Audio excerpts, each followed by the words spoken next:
बा, पागल दीवाना यूपी बिहार भइल बा, बुझला। हाय बनारस के हमरा नइखे होगा।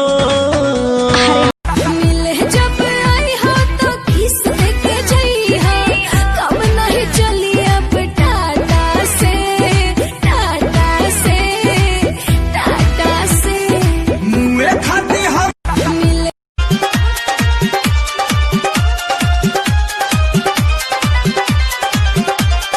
अखियां फर फर फरकाता, दिलवा धक धक धड़काता। लव ससुरों ने भइने ठीके कइलू है।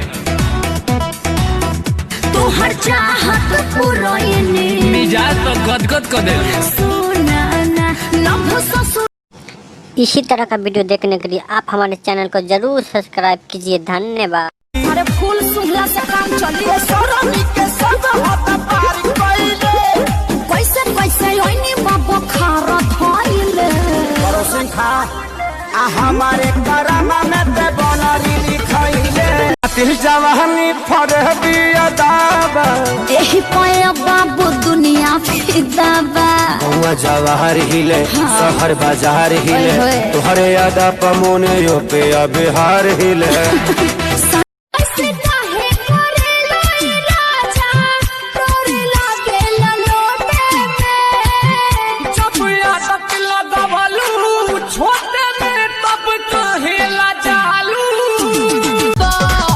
हमारी जवानी आके धधकाता हीटर, तयाजू ना पमता हर गरमी लगा के थर्मामीटर। बौरा कहीं का हमारे करामा में ते पगली लिखइले। हमरा से सुंदर थोड़ी मिली।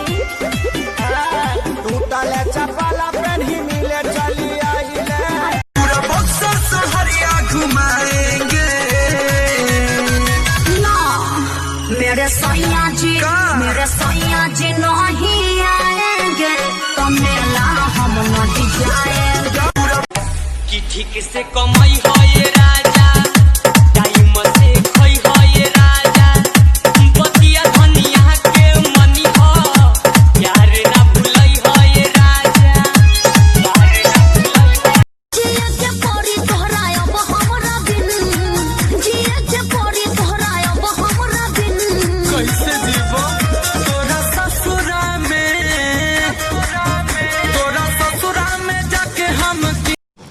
इसी तरह का वीडियो देखने के लिए आप हमारे चैनल को जरूर सब्सक्राइब कीजिए। धन्यवाद।